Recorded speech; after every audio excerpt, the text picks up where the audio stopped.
Oi, gente! Aqui sou Jamerson Oliveira, aluno do Colégio Firmo Nunes, e eu estou aqui com o Dr. Alexandro. Vamos conversar hoje sobre as informações básicas sobre o Covid-19. Olá, tudo bem? Eu sou o Dr. Alexandre Chaves, sou biomédico. A gente vai estar aqui nesse bate-papo respondendo algumas dúvidas básicas sobre o coronavírus. Doutor, por que o Covid é tão grave em algumas pessoas e nas outras não? Pronto. Aí o coronavírus, a gente pode diferenciar essa gravidade em algumas pessoas a mais, outras pessoas têm sintomas leves. E isso tem muito a ver com a resposta imunológica de cada pessoa. Tem pessoas que têm um sistema imunológico mais competente. E naquele momento ele está mais competente. Pode ser uma situação em que a pessoa é infectada, porém o corpo ele consegue ter uma boa resposta ao ponto de chegar a combater o vírus. Certo, agora vamos falar sobre testes. Após quanto tempo dos sintomas podemos fazer o teste de Covid? O teste de Covid ele tem que ser muito bem informado para a pessoa que vai fazer o teste. Por quê? Depende muito do período que a pessoa está, se a pessoa tem sintoma ou não tem sintoma, se ela é pessoa assintomática, se ela teve contato ou não teve contato com uma pessoa próxima ou suspeita que teve Covid.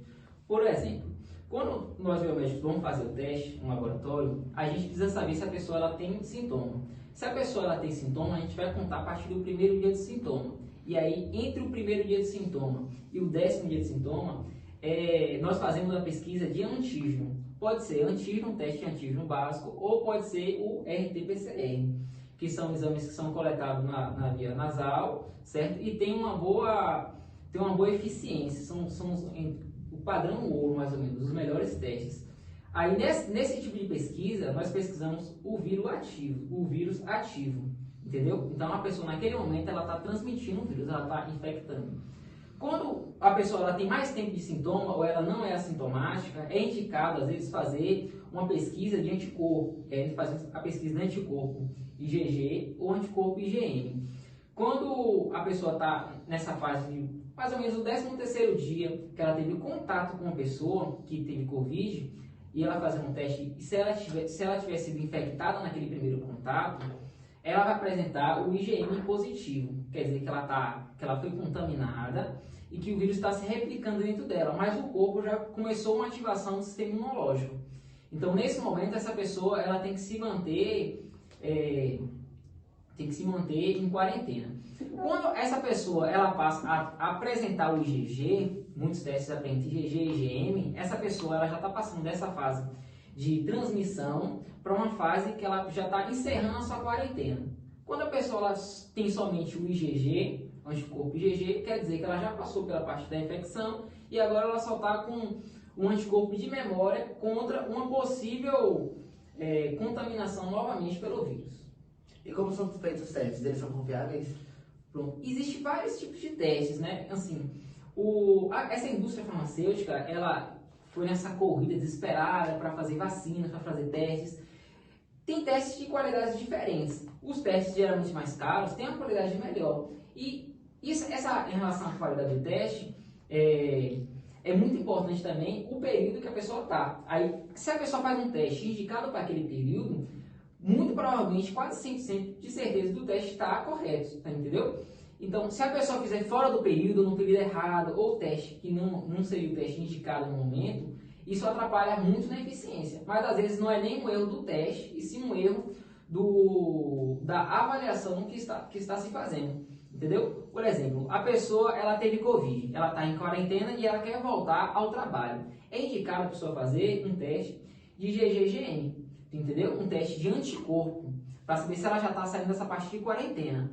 Um exemplo, a pessoa vai fazer uma viagem, quer ver um parente próximo, ou um parente que é idoso, ou o médico ele vai fazer um procedimento cirúrgico, ele precisa fazer o teste de antígeno, para ver se ele teve contato recente com o vírus, e se ele tem um vírus que está ativo no seu corpo, que ele pode estar contaminando o paciente, ou a pessoa pode estar contaminando outra pessoa. Então, o teste, ele vai depender muito em que fase a pessoa está, entendeu? E a eficiência do teste vai depender muito dessa escolha. Uhum. Vamos falar agora sobre a vacina. Como funciona a vacina do Covid? A vacina foi algo assim, muito, muito interessante, muito inteligente da parte do ser humano, essa parte de produção das vacinas. Então, o que acontece? Basicamente, todas as vacinas contra o Covid, ela faz basicamente a mesma coisa. Ela faz o quê? Ela pega o seu sistema imunológico e sinaliza para o seu sistema imunológico começar a produzir anticorpo, entendeu? Então, chegar a produzir uma proteína, algo do tipo. Então, por exemplo, nós temos várias vacinas. As vacinas foram produzidas de modos diferentes, foram pesquisas diferentes. Então, tem vacinas que são feitas por vírus inativo. Um exemplo, a Coronavac é uma vacina feita por vírus inativo. Então, ela pega o próprio vírus, coronavírus, inativo ou atenuado, quando o vírus já está, o vírus foi combatido já, um exemplo, e ele é injetado no corpo. Aí o seu corpo, ele está com o sistema imunológico bom, ele vai e replica essa informação produzindo anticorpo. Isso é a gente está falando da Coronavac. Um exemplo, a outra vacina é a Pfizer. A vacina da Pfizer, da BioNTech, ela é a partir do RNA mensageiro. Então já é outra tecnologia, outro tipo de vacina, porém elas fazem a mesma coisa. A vacina da AstraZeneca, a vacina a Sputnik, a outra vacina, deixa eu lembrar, são várias vacinas. A vacina da Johnson, um exemplo, todas essas três vacinas, elas foram feitas a partir do vetor viral. Um exemplo, ele pegou um outro vírus, nesse outro vírus colocou parte do genoma do vírus do Covid e colocou esse outro vírus que está morto ou que está atenuado, colocou no seu corpo. Então, seu corpo recebe a resposta do Covid, como se fosse o Covid, a partir de outro vírus que geralmente esse outro vírus que eles usaram é vírus que não consegue contaminar ou não consegue se reproduzir, entendeu? Crescer no seu sistema imunológico. Então, é algo muito inteligente. Você usa um vírus para levar informação de outro vírus e com isso você ativa o seu sistema imunológico que vai combater uma possível contaminação prévia do coronavírus. Então, fica mais ou menos essa parte. E qual é a eficácia da vacina? Pronto. Aí, cada vacina, ela teve seus estudos, teve suas tecnologias e teve suas eficácias. Tem vacinas que, aparentemente, não têm uma eficácia tão alta. Como eu falo assim, o Covid não é a melhor vacina. A Coronavac, ela não é a melhor vacina, ela só tem 50,4% de eficácia. Quando a gente pega essa parte de eficácia, isso depende muito dos estudos que foram feitos. Tem vacinas que têm eficácias altíssimas, 95, 98, que é da Pfizer, mas isso depende muito da tecnologia que foi utilizada para o desenvolvimento dessa vacina. Depende também da reprodutibilidade do teu sistema imunológico a partir daquela vacina que você teve contato, né? Aquela vacina que você que injetaram em você. E depende, às vezes, do organismo de cada pessoa. Tem pessoas que aceitam muito bem aquele tipo de vacina, né? O seu sistema imunológico atua muito bem. E aí tem a produção dos anticorpos. Fale um pouco sobre as vacinas disponíveis hoje no Brasil e suas diferenças. Pronto. Em relação às vacinas, aqui no Brasil nós temos a Coronavac, que ela tem eficiência estimada em mais ou menos 50,4%, né? Para liberação da Anvisa tem que ter pelo menos 50% de eficácia. No contexto da Coronavac, o interessante é que quando a gente vai se referir à vacina, ela não é fabricada para a pessoa não ser contaminada. Ela é feita para que, se caso a pessoa for contaminada, ela tenha um sistema imunológico que seja competente e tenha uma informação muito mais rápida, e com isso evite os casos graves, né? Os casos moderados e graves da doença. E quando a gente fala de casos moderados e graves da doença, a Coronavac, ela atende até 78% de eficácia. Então, um exemplo, a pessoa que tomou a Coronavac, ela tem 78% de chance de desenvolver a parte leve da doença, entendeu? Não desenvolver a parte moderada e a parte grave que precisa ser hospitalizada. Quando a gente fala de outras vacinas, como a AstraZeneca, ela tem a partir de 70,4% de eficácia. Quando a gente fala da Pfizer, que é a vacina de RNA, ela tem 95% de eficácia para a pessoa não desenvolver casos graves, né, da doença. E Assim, as vacinas elas foram muito bem desenvolvidas. Além de ter sido muito rápido, né? Essa parte do desenvolvimento foram muito bem desenvolvidas. E vacina não é algo assim, não é algo novo. Então há muitos anos já tem a produção de vacinas, né? No Brasil, a gente tem a Coronavac. Se você for tomar vacina, você vai ter Coronavac, vai ter a da Pfizer, vai ter a AstraZeneca, que é a Oxford, e em alguns lugares também teve a da Johnson, que é dose única. Geralmente as vacinas são 2 doses. A gente toma a primeira dose, cada uma delas tem um tempo determinado para a segunda dose, e algumas, como a Coronavac, são 28 dias. A da Oxford, a AstraZeneca, ela já é uma quantidade de tempo maior, se não me engano são quase 3 meses, entendeu? Então cada uma ela tem a sua bula, a sua indicação, né, de tempo, de eficiência e até de pessoas que são mais indicadas para tomar as vacinas. Um exemplo, tem vacinas que não são tão indicadas para grávidas, para gestantes, tem vacinas que não são muito indicadas para adolescentes. Isso aí varia um pouquinho de perfil e de tipo de vacina. E existe algum risco para os adolescentes estarem tomando a vacina? Está sendo avaliado vários estudos, né? Atualmente tem vários estudos, o estudo da vacina da Coronavac, para ver se ela tem um bom respaldo, uma boa eficiência para adolescentes. Até o momento, a única vacina que foi validada pela Anvisa, até o momento, foi a da Pfizer, a do RNA mensageiro, que é a vacina mais tecnológica, né? Mais avançada. Ela foi a única vacina que, no momento, está liberada para adolescentes. O estudo dela foi realizado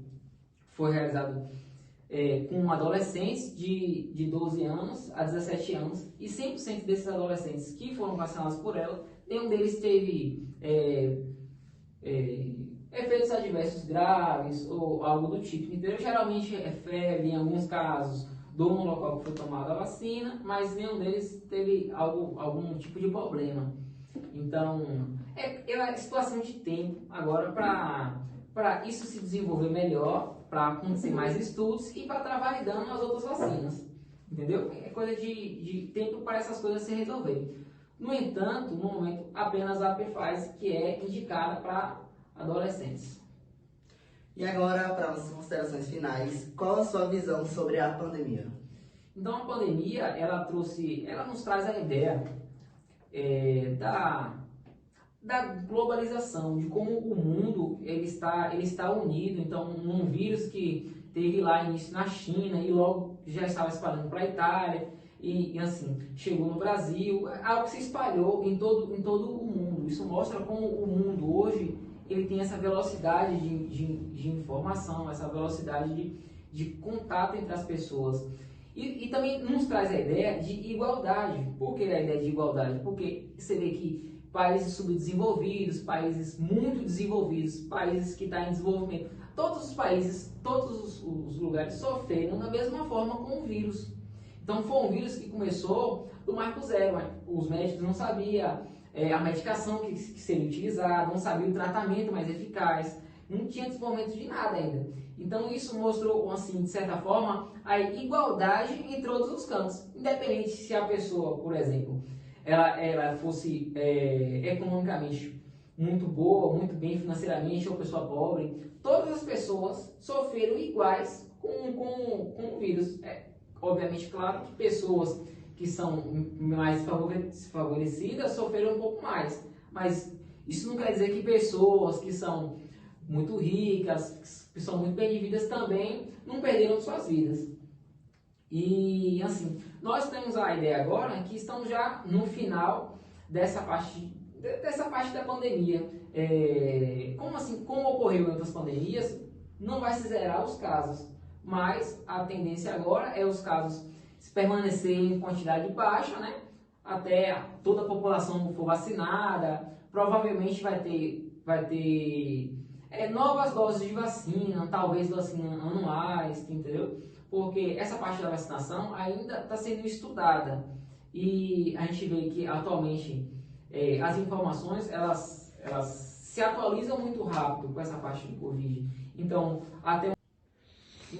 para finalizar, a parte das informações e das atualizações que está ocorrendo já temos aí comprovações de que possivelmente vai ter dose de reforço, terceira dose, né, no caso.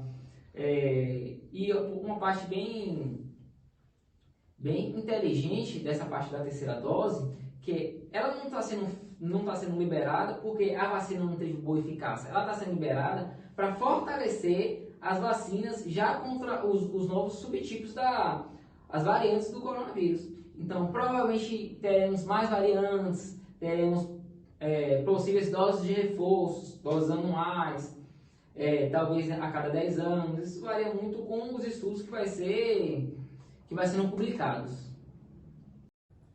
Então, gente, fim do nosso bate-papo, né? Eu estou aqui representando a minha turma do terceiro ano do Colégio Firmo Nunes, projeto Ciências e Saúde. Muito obrigado, doutor Alex, tá? Foi um prazer conversar com você. E estarei sempre à disposição. Certinho.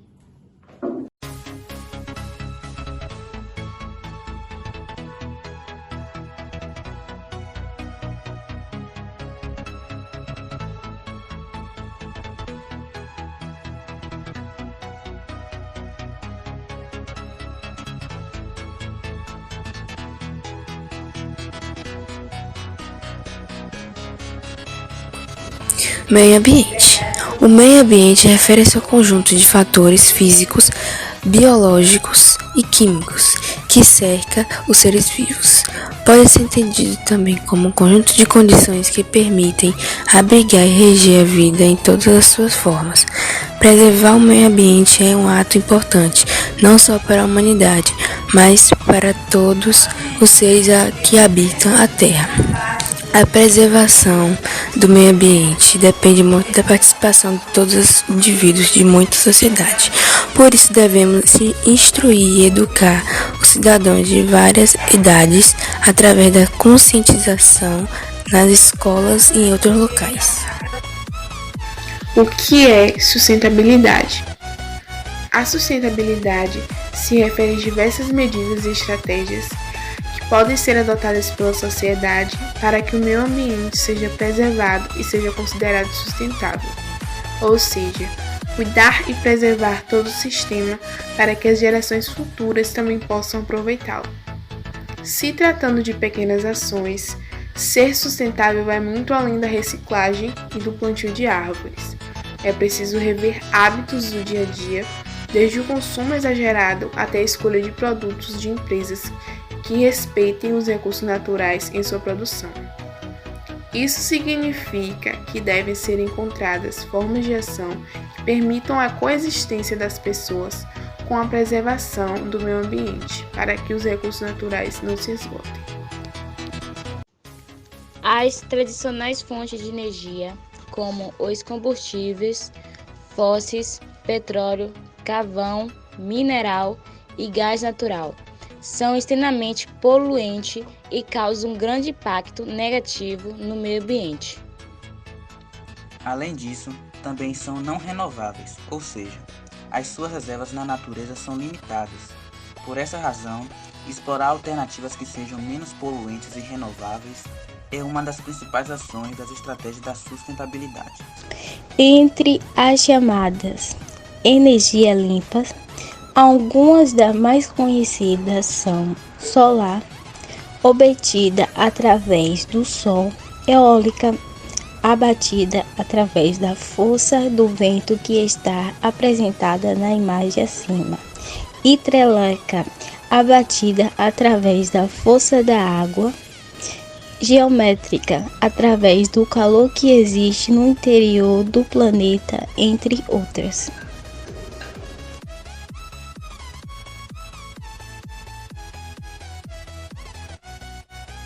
Renováveis tem sido uma tendência mundial.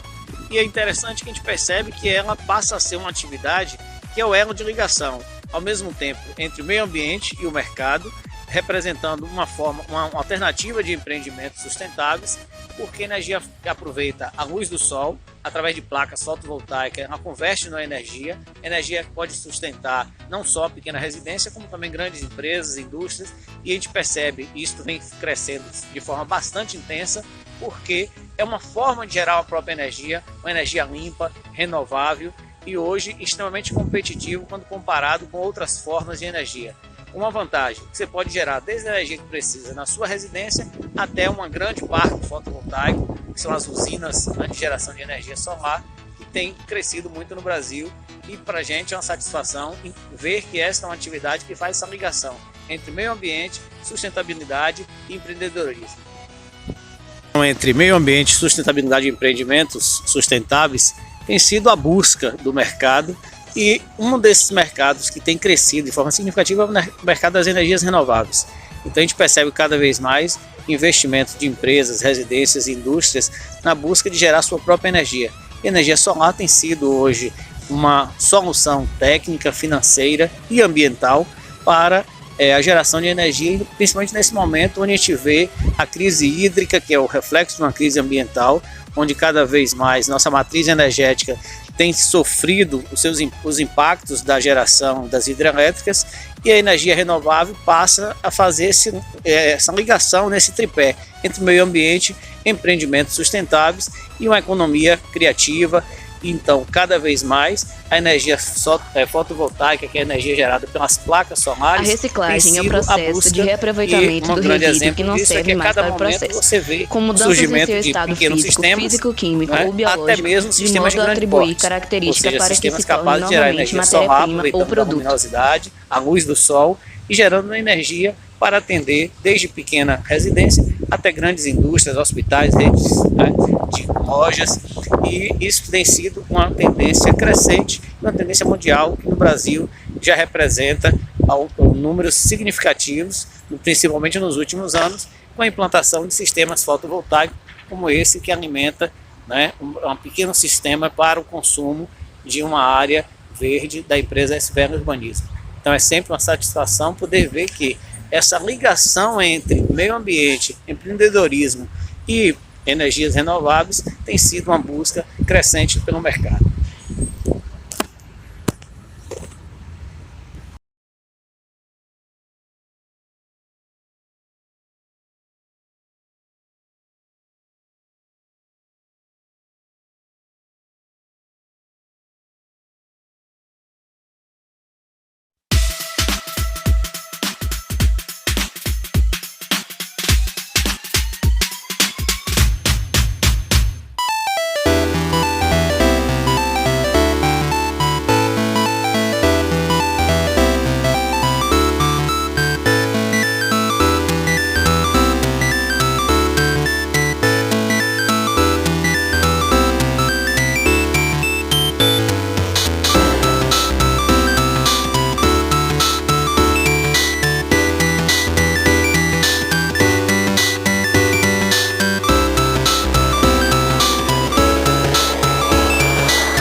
Tabela com o tempo de decomposição de alguns materiais na natureza.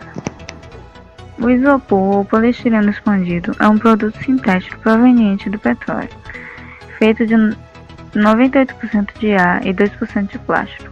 Ele demora cerca de 400 anos a um tempo indeterminado para se decompor. Plásticos. Os plásticos têm em cada uma de suas moléculas centenas de milhares de átomos, principalmente carbono e hidrogênio, e demoram cerca de 450 anos para se decompor. Vidro. O vidro é feito de uma mistura básica de areia sílica, sódio e cálcio, e demora mais de 1 milhão de anos para se decompor. Glitter. O glitter comum é feito de plástico, ou seja, ele nada mais é do que centenas de pedaços de microplástico. Ele demora mais de 1000 anos para se decompor. Borracha. Borracha natural é feita de látex, ou borracha de fazer pneus ou objetos do tipo. É produzido por borracha natural, ou seja, o látex, derivados de petróleo, aço e produtos químicos, e demora cerca de 600 anos a um tempo indeterminado para se decompor. Lata de alumínio. Latas de alumínio são feitas principalmente do mineral bauxita. Também são utilizados outros produtos, tais como carvão, fluoreto de alumínio, cal, ácido sulfúrico e soda cáustica. Demora cerca de 200 a 500 anos para se decompor. Pilhas. Pilhas são principalmente feitas com aço, níquel e substâncias químicas. Ela demora aproximadamente 450 anos para se decompor. Metal. Os metais são encontrados em solos e rochas e demoram aproximadamente 50 a 200 anos para se decompor. Coador de papel. O coador de papel é feito principalmente da celulose e demora de 3 a 6 meses para se decompor. Vemos nessa tabela que o objeto que tem menos tempo para se degradar na natureza de sua decomposição leva meses. E por isso a importância da reciclagem. Ela é importante para o meio ambiente porque contribui para a diminuição do lixo jogado pelas ruas e os lixos jogados pelos mares, diminuindo também a poluição do ar, contribuindo economicamente para os cidadãos e as indústrias, principalmente e economicamente para todos.